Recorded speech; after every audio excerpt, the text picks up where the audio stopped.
It's Nick's Halloween Spooktacular.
Following on the heels of Dracula, I want to address the masterpiece known as Psycho.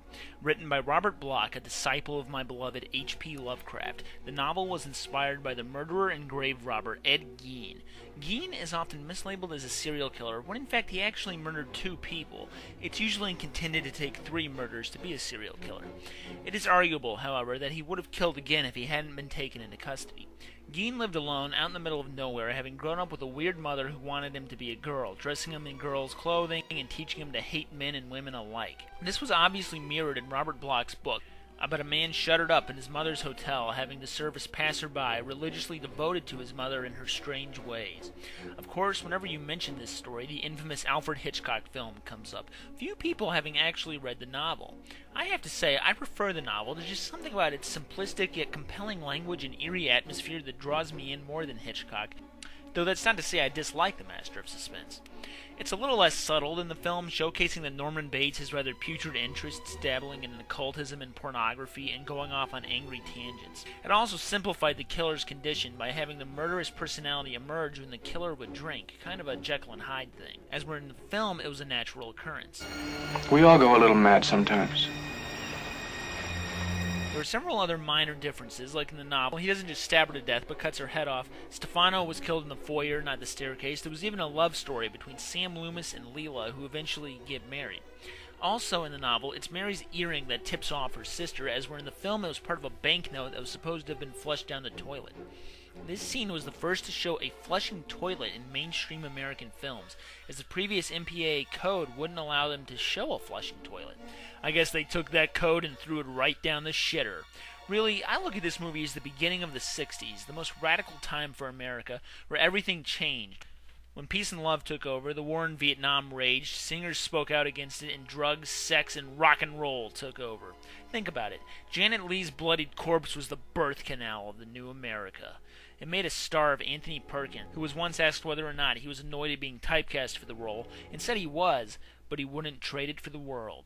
Janet Leigh was already a star at the time of filming, and her early death in the film was a big part of what made it popular. It's interesting to note that her daughter went on to star in Halloween, drawing very many influences from Psycho and helping spawn the slasher genre. In 1983, Robert Bloch wrote a sequel to the novel, yeah, I know, entitled Psycho 2. How many times do you hear the number 2 in conjunction with the book? Part of it stems from the fact that it's a satire on all the Hollywood splatter films Psycho spawned, like Halloween and Friday the 13th. Keep in mind, those are the good movies it spawned. I liked it, actually. It wasn't as good as the first, but it provided an interesting social commentary, showing what an old man thought of the children of his work. It had a pretty good ending, too. He followed it up with one last sequel, Psycho House, which I've never read nor have any intentions to, but to my understanding, it follows this theme of parodying America's obsession with the macabre. Believe it or not, there actually exists a film called Psycho 2, starring Anthony Perkins, more about Norman Bates trying to re-enter society with his affliction. I've never seen it, but it sounds interesting. Maybe one day. There was also Psycho 3, which tried to resolve the series, and even Psycho 4, a TV movie which tries to explain the origins of Norman Bates. There was another TV movie just before that entitled Bates Motel, which was supposed to serve as a pilot for a television series which never got off the ground. There is a currently running Bates Motel series on A&E, and all I have to say to that is no. Just no.